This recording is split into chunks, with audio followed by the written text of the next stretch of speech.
បាទសុខដំណឹងជម្រាបសួរលោកលោកស្រីនាងកញ្ញាប្រិយមិត្តជាទីគោរពនិងជាទីមេត្រីស្វាគមន៍សាស្ត្រថ្មីសម្រាប់កម្មវិធី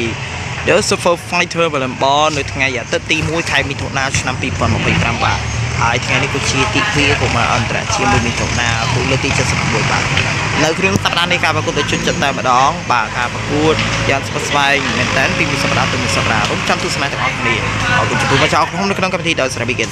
Spurs Snow ទៅពិសាប្រសិទ្ធ Gain Spurs ពីចាប់ប្រកប Booster ពីចាដល់តែក្នុង Pressy កុំឲ្យគេជួយសូមគ្រប់ជារីទីទេសនានៃការប្រកួតទៅស្រងនេះសប្តាហ៍នេះដូចតទៅសូមទស្សនាការប្រកួតទី1បាទកាប់ Must Be Match វិញអាយ៉ាកាប់ស្មីអូឃ្លីបបាខុសបាទទៅហើយ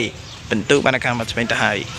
ឥឡូវនេះបាទដូចជាបន្តបានខាង Match វិញកាប់ Must Be Match វិញកាប់ Must Be Match វិញសងមកវិញញាក់មួយសងមកវិញអាយ៉ាឆ្លង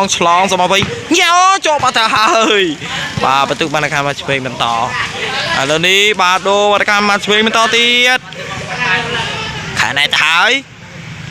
ឥឡូវនេះស្វីដូចំពី Match វិញបន្តញាក់មួយបាទហើយកាប់ស្វី Match វិញអត់ឆ្លងទេបាទបន្ទុកបានខាង Match វិញ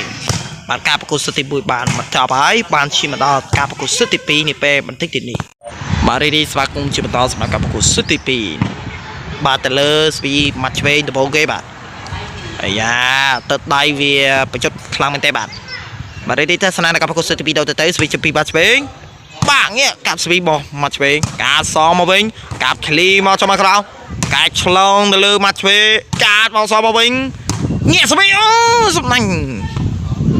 ចប់បាត់ទៅហើយបាទបន្ទូបានទៅខាងវ៉ាស្វីបន្តតែដៃមិញកលាពេញកលានេះបាទអាយ៉ាឥឡូវនេះបាទដូរបានខាងមកឆ្វេងបន្តទៅហើយនេះ